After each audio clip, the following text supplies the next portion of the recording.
It's a 12-month contract, but it has 4 option years, so a total of 5 years. Is that $1.8 million a year or over the life cycle of the contract? You mentioned the strategy that, like, you were the first person I ever heard mention the strategy. And I'm like, I was intrigued by it. So I'm like, okay, I need to find out.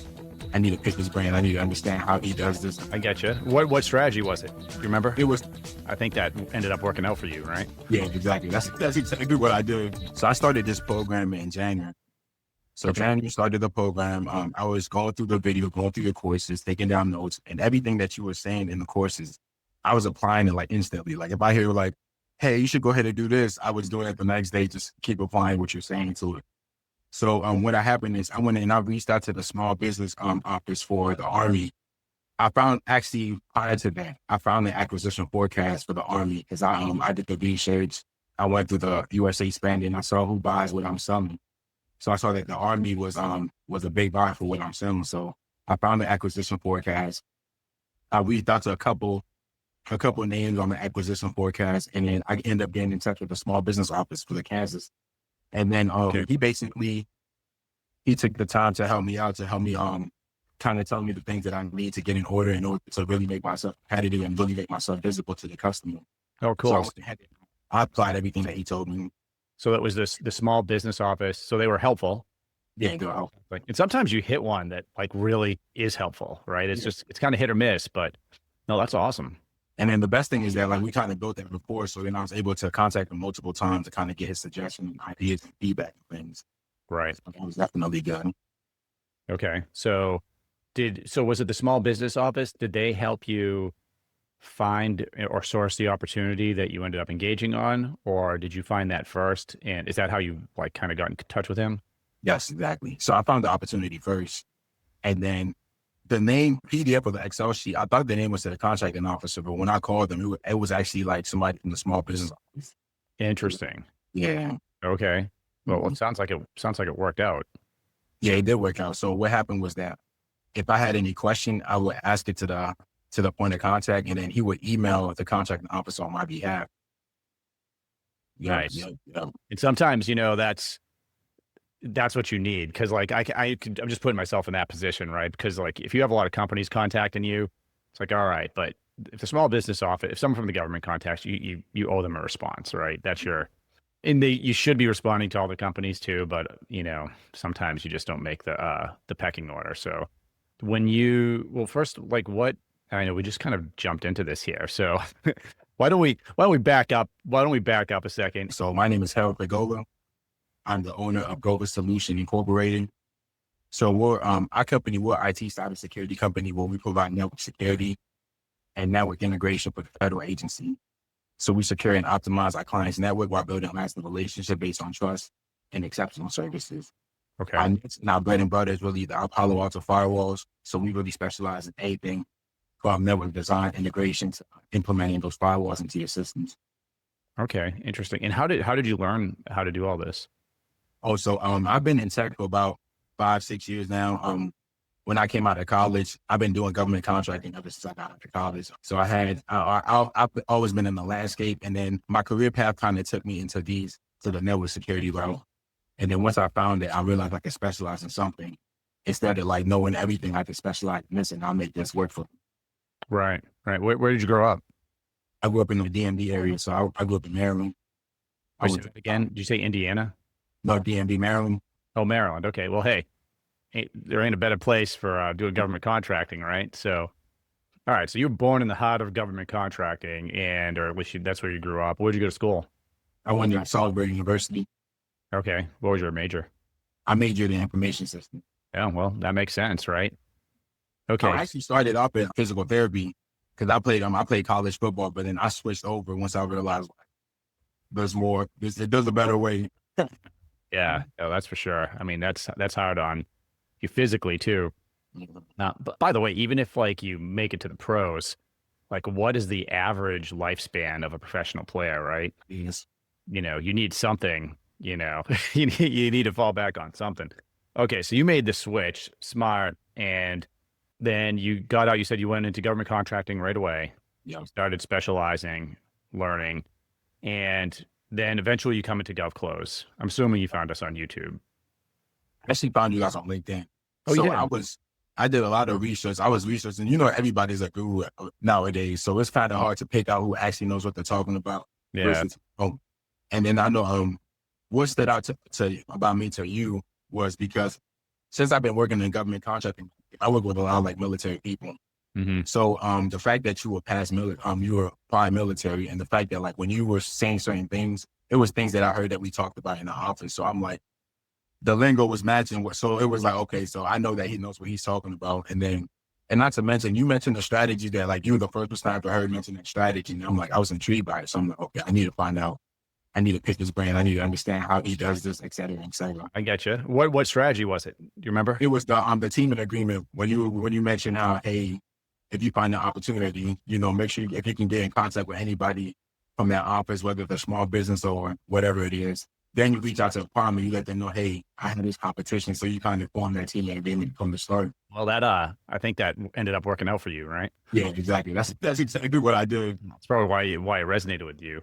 And I mean, look, it's also just trying to, I think it's incumbent upon everybody to like just put out truthful information, right? So, if you can get people to understand how the actual process works and, get them away from just trying to write proposals over everything that they're seeing on sam.gov, some people do make it sound like it's the easy button when it's not the easy button. It's the hard button. All right. But it could be the money button. You just got to know how to do it. And it takes a while. So, okay. So fast forward, you went through GovClose. You were very focused right from the start. I remember onboarding and listening to our conversation then. And so then you go heads down, you started finding opportunities like this teaming agreement, which you talked about, right? Which is basically the subcontracting strategy.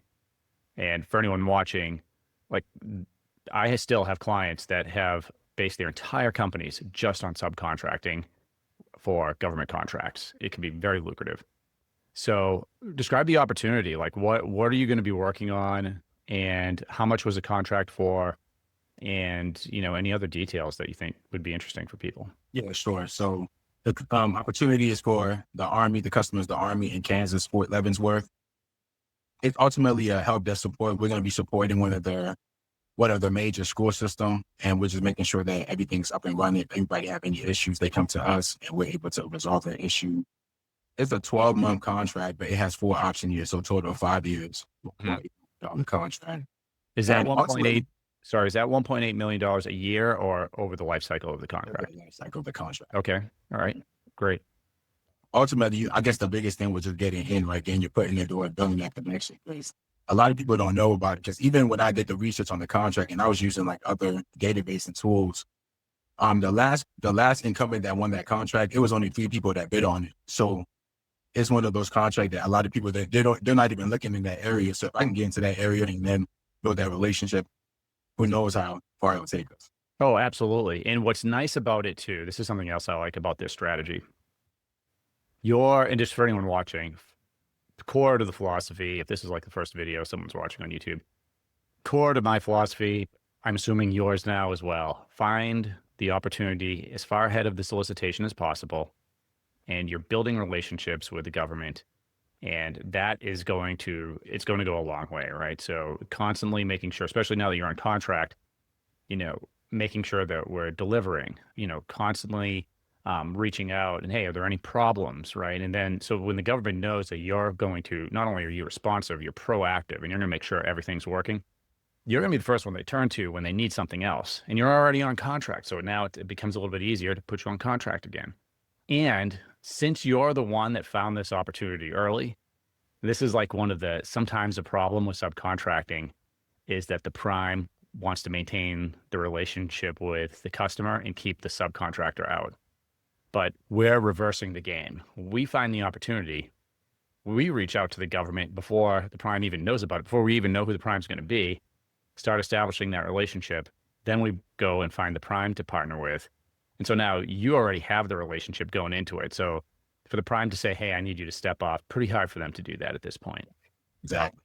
And actually what also helped is that I actually knew the prime company because I used to work for them. Okay. So it went like a full circle. Perfect. So you trust, and that's another thing, like you trust them, right? So a lot of times, there are some people that have a think that there's a strategy where you just find this RFP and you bid on it, and then you just subcontract out all the work, which typically there's FAR regulations prohibiting that. Just for anyone watching, there are legal regulations that will say how much work the prime has to do. But the other thing is, if you don't know the subcontractor, like if you are unlucky enough to win a contract that way, you have no idea if you can trust the subcontractor or not, right? You don't know if they're going to show up, and the one that's legally responsible is the prime. So you've worked with this company for a while. They trust you. You trust them. And so when do you guys start? We start next week, September 9th. Oh, fantastic. So right away. Yeah, exactly. This is great. This is great. What specifically are you going to do on a contract? Are you hiring people? Are you doing the work? How's that going to go down? Yeah, so I'm gonna hire people. So we split up the work. We split up the work, me and the prime. I got a couple of slots. They got a couple of slots, and that's pretty much it. It's really a small contract, but it's only in total it's only about 3 to 4 employees. So it's really a smaller contract. Yeah, it's a small a couple $100,000 a year or whatever it is, but I guess it's probably a little bit more than that. But you're right, though. It's a foot in the door, and it's a foot in the door in this help desk arena, right? IT help desk. This is the government spends billions and billions of dollars on these type of services. This is not documentary filmmaking or some kind of weird thing where the government spends $20 million a year on it. This is a multi-billion-dollar industry that every single agency is using. So now that you get your foot in the door, like, sky's the limit, right? What do you think are the next steps for you? Just scaling, right? Just kind of now that I understand the process from start to finish, now make it more efficient, whether that means like outsourcing the work to somebody I trust, especially that was the one thing I love about the GovClose community that I definitely want to highlight. It's just the relationship you build with everybody else. Like everybody that's like, they're on the same headspace, like they want the same thing. They're both grinding, and then they're more knowledgeable than you. And then they give you so many different point of views and perspective. Sometimes they repeat what you said, Rich. Sometimes they give you like, hey, I would do X, Y, and Z. And you kind of just take all of that into account, and then you make the final decision. Yeah, no question. And like government contracting is such a big space. Like I have my specific viewpoint, right? But like, I think the more you learn about government contracting, the more you know that you don't know, right? So like, because the government, there's so many different agencies, they buy in different ways, and they buy in different ways depending on like what it is that you're selling. So you're right. Like in the community, we have like company owners with tech companies with multiple contracts. We've got current government contracting officers that are, building a business. We've got, veterans. We got people like yourself with professional backgrounds that were kind of like born into government contracting. We have people that are looking to get into it for the first time, people from GSA, people from, all these organizations, and like together, like a few hundred people in our community now. Like if I feel like no matter what problem arises, whether it's you're on contract, you were trying to solve a problem with CMMC or something, or hey, like just like business development, how do I get clients for my government contract consulting business, right? Like all of that is covered. And I think one nice thing about you, so now you're on contract with the government, and you called me the other day, like, dude, I want to scale now. Like I've been down, we executed the subcontracting strategy perfectly. Now we got to scale. So now someone has to be doing business development every week, building a pipeline for you, right? And so I believe you hired someone from within our program, right? Yeah, I did. Awesome. I hired, Jack, definitely, based off course, your recommendation, And I think also another thing that I don't want to take lightly is like just to be able to like just pick up the phone and call you, and that you're responsive, and it's like you give that open access because we're all part of the community. Like that's such a blessing. Like you, Gavin, like so many people, and that's still I call so many people, like, and it's just like a blessing that I don't want to like ever take, like not give them no flowers. You know what I mean? Yeah.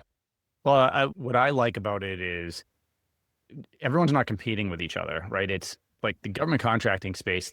If you compare the insane amount of money that's spent every year to the insanely small number of people that actually understand how to work in this space and win contracts and everything, that there's more than enough work for everybody. And not only that, like we know, for instance, everybody in the community has gone through the same training, and so you could trust that, all right, well, I can hire Jack because I know Jack knows how to run a pipeline, find leads early. I know that he knows how to execute a subcontracting strategy. And it gives you someone that you can like work with right away, or someone that maybe you resonate with, right? And just kind of march down that road together.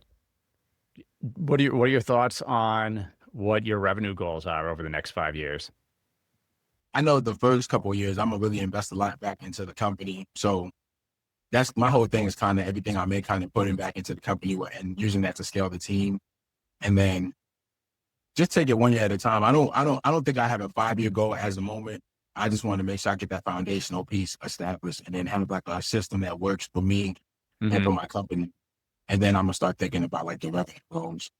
Let me ask you this. How many proposals, or I should say, how many opportunities did you pursue versus the one that you won? If I'm being honest, I only pursued 3 opportunities.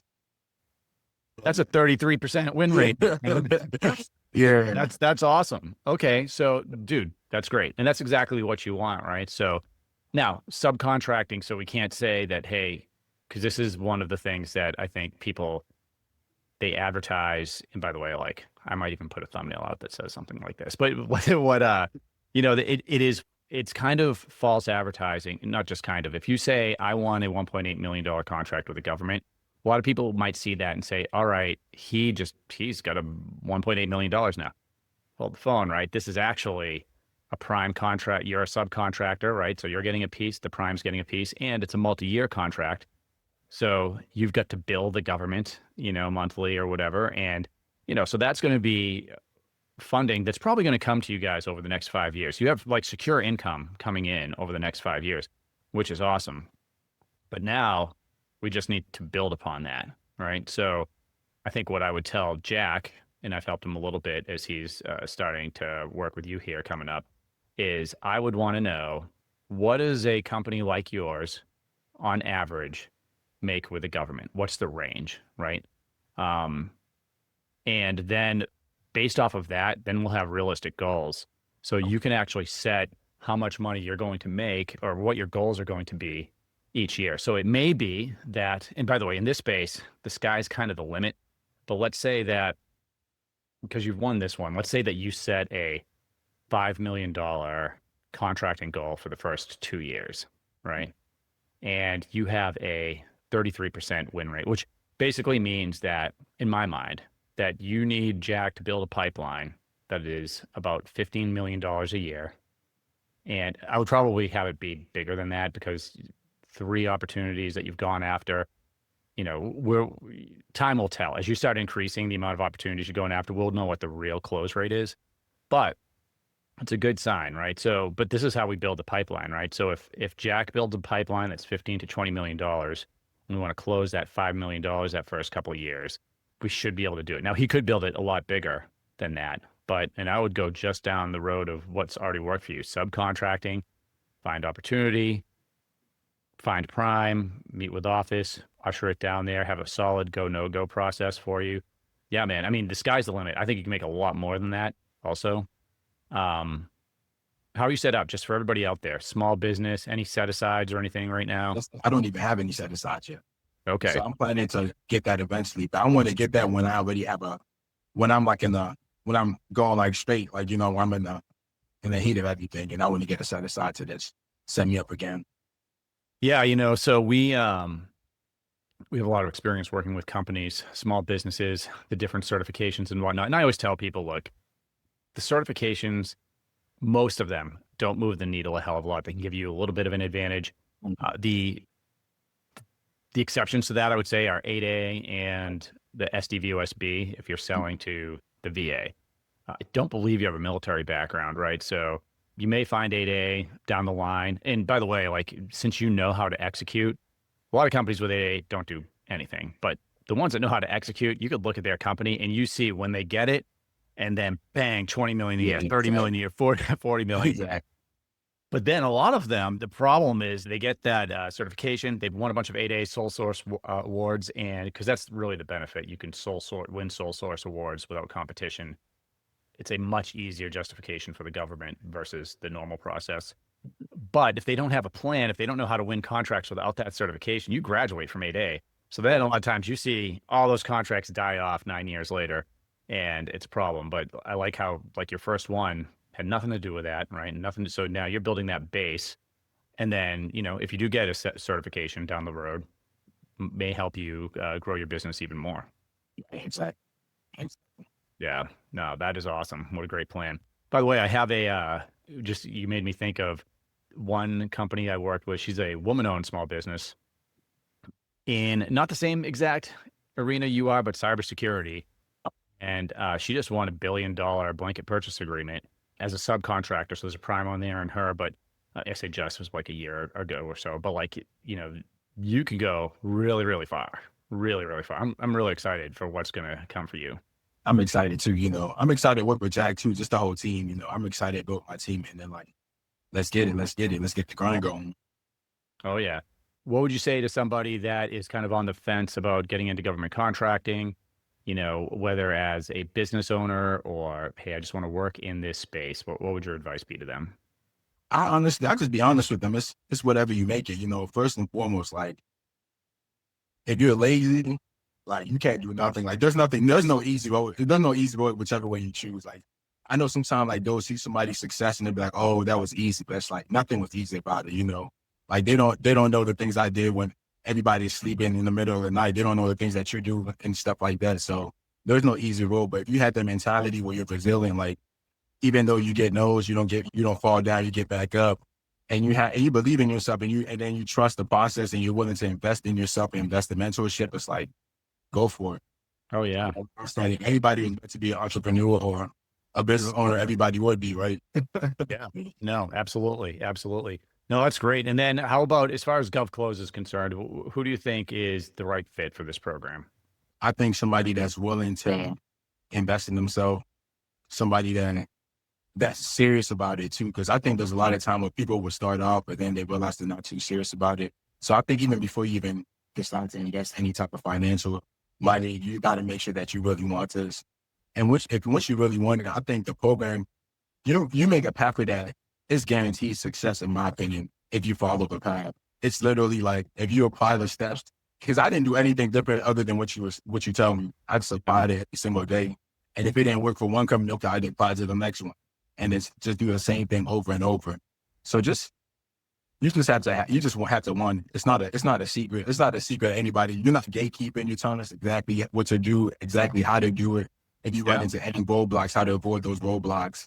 You just have to want it. Yeah. No, I mean, you know what's funny?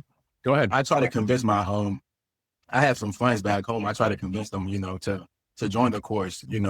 I told them about the money. They said, "Oh," I'm like, "It doesn't matter. I took a loan. I took a loan to pay for the course, but that was the best investment I made." So, but hey, look, some people are willing to invest in themselves and some aren't. And I get it. It's also hard to like say, hey, is this going to, especially if you don't have a lot, is this going to pay off? And that's where you say you got to do your research, right? You did your research before you got in, and you have to commit to it. You have to commit to the process. And by the way, you said something interesting that I think anyone in our program should pay attention to, but like in any program, and because I've paid for multiple like development programs, like consulting, how to build a business, different things like that, even social media stuff.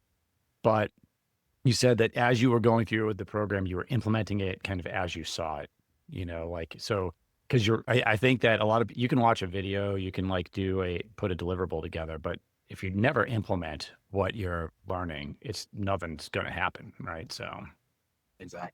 I think a lot of people are scared to fail. Right. And then it's like, and I think that's the aspect where I think I'm growing up and playing sports. It's like, we'll learn to like, you're going to fail. Like, it's inevitable. So we'll try to like fail fast, forget about it, flush it, move on. So it's like, that's kind of the mindset. I'm like, okay, I'm going to learn right now. I'd rather learn right now when I have you guys that can pick your brain and then learn from the mistakes I made right now than learn by myself. So everything you said, I just implemented. Yeah. I tell people, as far as failing is concerned, I tell people don't even count the yeses you get, count the no's, right? So whether it's, if you're trying to bring on, because I would say people come into the program for three reasons, right? They either have a company and they want to sell to the government like yourself, or they want to start a consulting business, right? Helping other companies doing whatever, they might be doing BD or proposal writing or cybersecurity or something. And then the third group's people that want to get a job as an account executive, salesperson for a company, great paying jobs. But I just lost my frame of reference here. I don't even know why I brought all that up. Where was I going with this? Do you remember? Because I don't know. I was just talking about, failing fast, like you're gonna fail. You Oh were yeah. talking about Yeah. God, I'm telling you, I'm getting older here. But yeah, no, the whole point is count the no's, right? So if you're sending email campaigns, like count how many people. They're like, oh, no one, I only got one yes. I'm like, you need to get 1,000 no's. Like I'm going to go, same thing with proposals, going after opportunities, or even like teaming agreements. If you have a company, right? Like, hey, I'm going to reach out to 5 primes. And, if they say no, good. The more no's I get, the more yeses I'm going to get. Right. So like, I like to go for the negatives, and, it works for me. I think it works for a lot of people. And like you said, you grew up playing sports, so like you can't win if you're not out there like constantly like just getting beat up and getting better, and then you get better and you win, right? exactly. Cool, man. Well, hey, what's on the before we close out, what's on the, in the horizon for your company here? You mentioned some of the things that you specialize on. So if someone from the government's watching, and they have a problem to solve, what kind of problems does your company solve, and how do they reach you? Yeah, sure. So our biggest focus right now is network security.